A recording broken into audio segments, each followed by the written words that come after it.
Radiation levels in the sea near Japan's stricken Fukushima nuclear reactor have been recorded at more than 4,000 times the legal limit.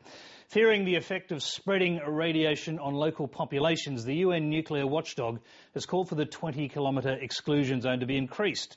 And while Japan's Prime Minister Nato Kan considers that suggestion, the power company which owns the plant says the 4 damaged reactors will be scrapped. North Asia correspondent Mark Willesee reports.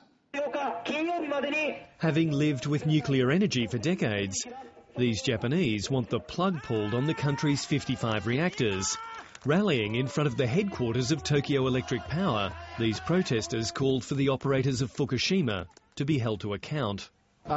We have to change the way we think. We cannot continue down the narrow path of economic growth, relying on nuclear energy. I had no interest in nuclear power until this crisis got me thinking of how frightening it is. It took nearly 3 weeks, but a senior TEPCO official has finally apologised for the disaster engulfing the Fukushima facility.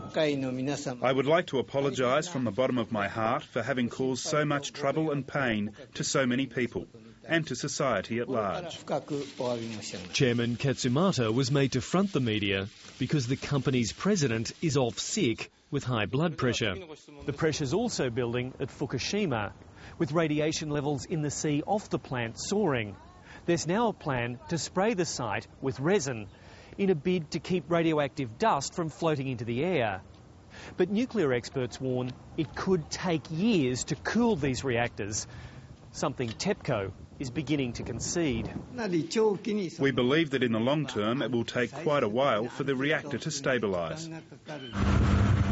All along the Japanese coast, the fear of radiation is infecting already devastated communities, especially those who survive on the bounty of the sea. We'll be in trouble if the radiation comes here. We don't just work at sea, we farm rice and vegetables too. We're about to plant our rice, so we don't want radiation on it.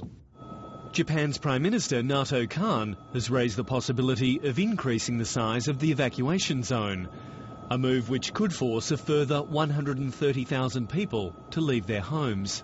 The radiation crisis continues to overshadow the humanitarian disaster in the earthquake and tsunami zone. But all along the coast, the clean-up and reconstruction continues, as do the nightmares. Every night I dream of my normal life in which I live in my home with my family. Then I wake up and realise they're only in my dreams. They were all swept away by the tsunami. These were parts of someone's house, including my own, only 18 days ago, and they're now turning into ashes. It's very sad for me.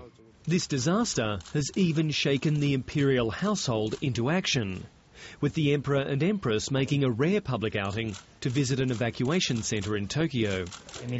I couldn't talk with them very well because I was very nervous, but I felt they were really concerned about us. I was very grateful.